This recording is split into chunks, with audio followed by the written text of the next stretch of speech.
بسم اللہ الرحمن الرحیم۔ السلام علیکم ناظرین، میں ہوں فراست سلیم اور آپ دیکھ رہے ہیں آپ سب کا اپنا یوٹیوب چینل۔ امید کرتا ہوں کہ آپ لوگ جہاں بھی ہوں گے خیر و عافیت سے ہوں گے۔ اللہم صلی علی سیدنا و مولانا محمد و آلہ و صحبہ و بارک وسلم۔ ناظرین، دو تین خبریں شیئر کرنی ہیں۔ آج ثوابی میں بہت بڑا جلسہ ہونے جا رہا ہے تحریک انصاف کا، لیکن ناظرین اس سے پہلے میں آپ کو بتا دوں کہ آج صبح 9 بجے بڑا ایک افسوسناک واقعہ پیش آیا کوئٹہ ریلوے اسٹیشن پر، جہاں جعفر ایکسپریس جس نے پشاور جانا تھا، روانگی کا وقت تھا، تو وہاں ایک دھماکہ ہوا جس میں 20 سے 25 افراد جو ہیں ان کے جاں بحق ہونے کی اطلاعات ہیں، اور اس کے علاوہ 40 سے 45 افراد جو ہیں وہ زخمی ہیں اور ہسپتالوں میں داخل ہیں۔ ایس ایس پی جو پولیس ہیں ان کا کہنا ہے کہ دھماکہ خودکش لگ رہا ہے، اور ابھی تک مکمل جو ہے اس کی تحقیقات ہونے کے بعد ہی اس کا جو ہے وہ باقاعدہ طور پر پتہ چل سکے گا کہ خودکش دھماکہ تھا یا کوئی ٹائم سیٹ کیا ہوا تھا۔ تو بہرحال ایک افسوسناک واقعہ پیش آیا، اور صبح صبح جن لوگوں نے مسافر جو اپنے گھروں کو جا رہے تھے یا دوسرے شہروں میں ملازمت کے لیے جا رہے تھے، وہ جو ہے اس دنیا فانی سے رخصت ہو گئے۔ اللہ تعالیٰ جو ہے وہ ان کے جو لاحقین ہیں ان کو صبر جمیل عطا فرمائے، اور جو مسلمان وفات پا گئے ہیں ان کی مغفرت فرمائے۔ ناظرین، آج ثوابی انٹرچینج پر تحریک انصاف نے جلسے کا اعلان کیا ہوا ہے، اور پورے پاکستان سے تو خیر لوگ نہیں آ رہے، وہ ثوابی پر جو پہنچیں گے وہ کے پی سے جو ہے عوام وہ زیادہ تر آئے گی، اور جو پنڈی، اسلام آباد یا دوسرے شہروں سے بھی لوگ جا رہے ہیں جو اپنے ماتحت جو ہے وہ خود سفر کر کے وہاں پہنچ رہے ہیں، اور کافی تعداد میں لوگ وہاں پہنچے بھی ہیں کل، اور اس میں انہوں نے ایک حتمی اعلان کرنا ہے، تحریک انصاف کی طرف سے اعلان کیا جائے گا باقاعدہ طور پر۔ عمران خان صاحب نے خود کہا، جو ان سے لوگ ملنے گئے انہیں کہا کہ جو لیڈرشپ ہے وہ اس جلسے کے اندر پہنچے، اور کیونکہ جتنے بھی اب تک جلسے یا احتجاج ہوئے تو لیڈرشپ اس میں موسٹلی غائب رہی ہے، کوئی منظر عام پر نہیں آیا، لیکن ثوابی انٹرچینج پر جو جلسہ ہونے جا رہا ہے یا جرگہ ہونے جا رہا ہے اس میں تمام لیڈرشپ تحریک انصاف کی وہ موجود ہوگی۔ اور آج یہ دیکھنا ہے، کیونکہ حکومت کی کوشش یہ ہونی ہے کہ وہاں عوام نہ ہو، طاقتور حلقوں کی کوشش ہونی ہے کہ وہاں جلسے کے اندر لوگ جو ہیں وہ نہ پہنچ سکیں، اور یہی وجہ ہے کہ انہوں نے پنڈی، اسلام آباد، دوسرے شہروں سے جانے والے راستے بند کر دیے تاکہ لوگ جو ہیں وہ وہاں نہ پہنچ سکیں۔ لیکن کیونکہ کے پی کی عوام نے آنا ہے تو جلسہ یہ ایک کامیاب ہوتا دکھائی دے رہا ہے۔ آج رات تک فائنل پتہ چل جائے گا کہ جلسہ کس حد تک کامیاب ہے، کیونکہ حکومت اور طاقتور حلقے اگر یہ جلسہ کامیاب ہو جاتا ہے تو پھر ان پر کپ کپی طاری ہوگی، اور اگر نہیں ہوتا یہ جلسہ کامیاب، اور پھر اس جلسے کے کامیاب ہونے کے علاوہ جو اعلانات کرنے ہیں انہوں نے، جو تحریک انصاف نے اپنا مستقبل کا لائحہ عمل پیش کرنا ہے، اگر وہ کچھ خاص نہ پیش کر سکے لائحہ عمل مستقبل کے حوالے سے، تو پھر آپ یقین کریں کہ تحریک انصاف پر جو ظلم و ستم ہو رہا ہے اس سے بڑھ کر ہوگا۔ اس کی وجہ یہ کہ انہیں ایک تو پتہ چل جائے گا طاقتور حلقوں کو اور حکومت کو کہ عوام ان کے ساتھ نہیں ہے، اور دوسرا انہوں نے کوئی خاص ایجنڈا اپنا پیش نہیں کیا یا اعلان جو ہے خاص نہیں کیا۔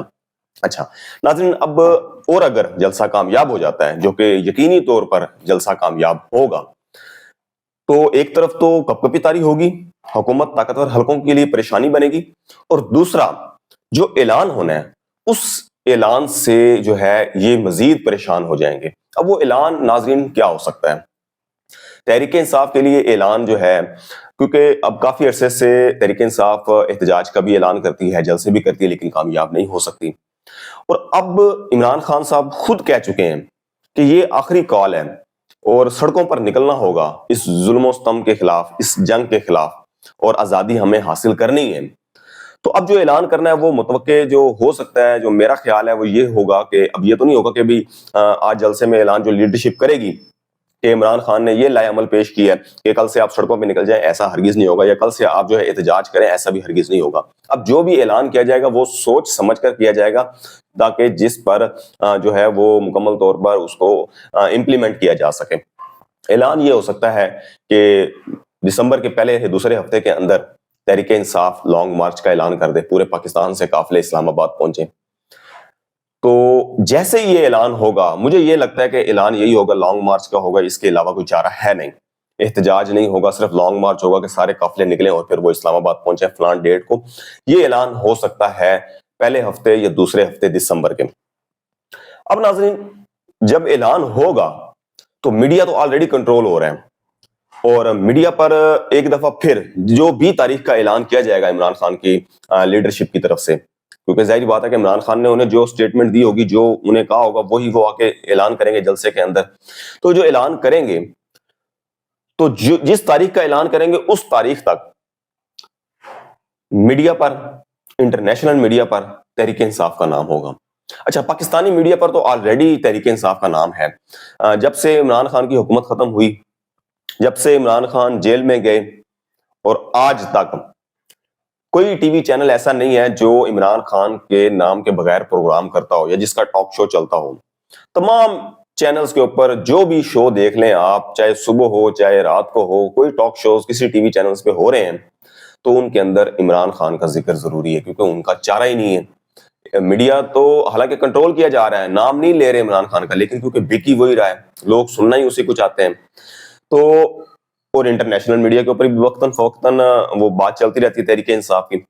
अब जब ये ऐलान हो जाएगा लॉन्ग मार्च का, तो फिर इंटरनेशनल मीडिया और पाकिस्तानी मीडिया एक बार फिर जो है वो उस तारीख तक, जिस तारीख का ऐलान करेंगे, इमरान खान छाए रहेंगे। और इमरान खान के साथ अब इन्हें डील तो इमरान खान करने को तैयार नहीं है, डील तो इनकी जरूरत बनी हुई है। और रात जवेद हाशमी जो सीनियर सियासतदान है, उन्होंने एबीएन न्यूज गालबन उसी चैनल पर बैठे थे, एबीएन न्यूज पर, और वो इंटरव्यू दे रहे थे। उन्होंने कहा कि मैं 10 साल जेल मैंने काटी है और मुझे पता है कि जेल किस तरीके से काटी जाती है, जेल के अंदर कौन से जुल्म सितम होते हैं। मुशर्रफ दौर के अंदर जब नवाज शरीफ गिरफ्तार हुए थे और फिर जवेद हाशमी कुछ रहनुमा मुस्लिम लीग नून के गिरफ्तार हुए थे, उनमें जवेद हाशमी थे। जवेद हाशमी वाहिद रहनुमा थे जिन्होंने 10 साल की सजा जो है वो जेल में काटी। नवाज शरीफ साहब तो दुड़की लगा गए थे बाहर, उन्होंने तो बस साइन किया और उन्होंने कहा मैं तो निकलूं बाहर, और डील करके बाहर चले गए। तो जवेद हाशमी ने सजा काटी थी और उनका ये कहना है कि जो जुल्म सितम किया जाता है वो मुझे उस चीज का अच्छे तरीके से उसका आइडिया है। और अगर ये जुल्म, यानी कि जो इमरान खान जो जेल उसने काट ली है 1.25 साल के करीब, अगर ये जेल के अंदर जिन मराइल से इमरान खान गुजर रहा है अगर मुझे गुजारा जाता तो मैं शायद डील कर लेता। लेकिन इमरान खान ये मरहला बड़ी कामयाबी के साथ जो है वो क्रॉस कर गए हैं, वो कामयाब हो गए हैं। उन्होंने अब जेल के अंदर जो जुल्म थे, जो मुसीबतें उन पर थी, वो बर्दाश्त कर ली। अब स्टैब्लिशमेंट को इमरान खान के गोडे गिटे पकड़ने होंगे, उनको जो है अब सरेंडर करना होगा। इमरान खान जो है वो सरेंडर नहीं करेगा, सरेंडर करना अब स्टैब्लिशमेंट का काम है और वो करेगी। तो ये नाजरीन एक यानी कि आप देख लें कि जवेद हाशमी साहब जो सीनियर सियासतदान जिन्होंने जेल काटी है, वो ये बयान दे रहे हैं, वो कह रहे हैं कि अगर मुझ पर इतना जुल्म होता और इन मराइल से मैं गुजरता जिन मराइल से इमरान खान गुजर रहा है, तो मैं डील कर लेता। उस शख्स को सलाम है जिसने डील नहीं की। तो अब आप अंदाजा लगा लें कि एस्टेब्लिशमेंट परेशान। अच्छा, फिर एक बयानिया बनाया जा रहा है कि जी इमरान खान जो है वो ट्रंप पर उम्मीद लगाई बैठे हैं, और जबकि इमरान खान जितनी लीडरशिप पर जितने रहनुमा हैं वो ये बार बार कह चुके हैं कि ट्रंप से हमारा कोई लेना देना नहीं है। ट्रंप सिर्फ और सिर्फ उनको खुशी इस चीज की है कि जो बाइडन जो हुकूमत थी, जिन्होंने तहरीक इंसाफ कहती है कि हमारी हुकूमत गिराई डोनाल्ड लू के थ्रू और स्टैब्लिशमेंट के थ्रू, वो हुकूमत जो है वो उसकी जान छूट गई, वो हार गई और जो है उसके बाइडन चला गया और डोनाल्ड ट्रंप अब आ गए और वो न्यूट्रल रहेंगे। न्यूट्रल रहेंगे मतलब कि भाई अब वो उस तरह का प्रेशर नहीं होगा पाकिस्तान की हुकूमत के ऊपर कि ये जो है कार्रवाइयां की जाएं, क्योंकि इमरान खान अमेरिका को चुभ रहे थे जिस तरीके से वो स्टेटमेंट देते थे या जिस तरीके से वो अमेरिका के हवाले से बातें करते थे। अब हुकूमत जो है यहाँ पाकिस्तान के अंदर वो एक बयानिया बनाने की कोशिश कर रही है कि जी ट्रंप आएगा तो ये कर देगा वो कर देगा, ये पीटीआई जो है ये गलत बात कर रही है। पीटीआई कह रही है कि जी अब हमारे लिए अमेरिका ठीक है, अब अमेरिका को जो है वो बड़ा मान रहे हैं। तो ये क्लियर कट इमरान खान की बहन तो ये कह चुकी है कि डोनाल्ड ट्रंप हमारा अब्बा लगता है कि वो रिहा करवाएगा, तो हमारा भाई तो जो है वो मेरिट के ऊपर रिहा होगा। इनके पास केस तो बिल्कुल है नहीं, तोशाखाना 2 केस है, उस पर 12 नवंबर तक फैसला महफूज कर लिया गया है। और जाहिर बात है कि उसके अंदर भी इमरान खान को उन्होंने सजा देनी है, क्योंकि अगर उसके अंदर बरियत का फैसला कर दिया गया, बरियत पर है बुशरा बीबी और इमरान खान, और अगर उन्हें बरी कर दिया गया तो फिर तो इमरान खान बाहर आ जाएंगे। लेकिन हुकूमत इस वक्त इमरान खान को नहीं छोड़ेगी, तो वो यकीनी तौर पे बरियत का जो फैसला महफूज किया गया है, तो बरियत उनको नहीं होगी, उनको सजा दी जाएगी ताकि एक और केस के अंदर उन्हें अंदर किया जाए। ये तो हो गया नाज़रीन इसकी तहरीके इंसाफ के हवाले से। और आज रात तक पता चल जाएगा कि सवाबी इंटरचेंज पर जलसा किस हद तक कामयाब होता है, कितनी तादाद में लोग वहां पहुंचते हैं और ऐलानात क्या होंगे। तो अब तमाम जो हैं हल्के वो देख रहे हैं सवाबी इंटरचेंज जलसे पर कि उनकी नजरें वहां हैं, उनके कान वहां हैं कि आज क्या ऐलान होगा। और उसके बाद फिर हुकूमत और स्टैब्लिशमेंट ताकतवर हल्के अपना भी लाहे अमल बनाएंगे। एक लाहे अमल वो बना रहे हैं और एक लाहे अमल फिर ये बनाएंगे। उसके बाद नाजरीन जुडिशल कौंसिल का कल इजलास हुआ। आपको मैंने कल अपनी वीडियो में बताया था कि फैसले होने हैं कि किसके खिलाफ कार्रवाई होनी है, किस जज के खिलाफ कार्रवाई नहीं होगी। तो 10 के करीब जजिस की जो दरखास्तें थी उनको मुस्तरद कर दिया गया है, ये कहकर कि ये जो है वो दरखास्तें दुरुस्त नहीं है और इनके खिलाफ कार्रवाई भी की जाएगी। अब उन दरखास्तों में एक दरखास्त जस्टिस तारिक महमूद जहांगीरी हैं जो इस्लामाबाद हाई कोर्ट के जज हैं। अब देखना यह है कि उनकी जो दरखास्त दायर की गई थी उनके खिलाफ, वो दी गई थी उनकी डिग्री जाली है। तो अब डिग्री जाली की दरखास्त जमा करवाने वाले के खिलाफ क्या कार्रवाई होगी। वो तो सबको पता है कि डिग्री जाली करार देने की दरखास्त किसने दायर करवाई और फिर किसने कराची यूनिवर्सिटी के अंदर सिंडिकेट का इजलास करवाया और फिर किसने वहां पर प्रोफेसर को अगवा करवाया और फिर उस प्रोफेसर ने आके मीडिया पर आके बयान दिया। ठीक है, तो किस तरीके से करके उन्होंने घंटों के अंदर समझ लें कि इजलास करवाया और उस इजलास के अंदर तारिक महमूद जहांगीरी की डिग्री को जाली करार दिया।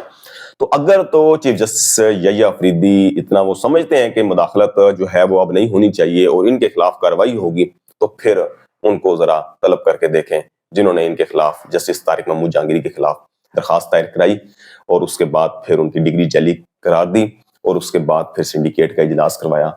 तो मुझे पूरी उम्मीद है कि किसी किस्म का ऐसा काम चीफ जस्टिस यहिया अफरीदी नहीं करेंगे।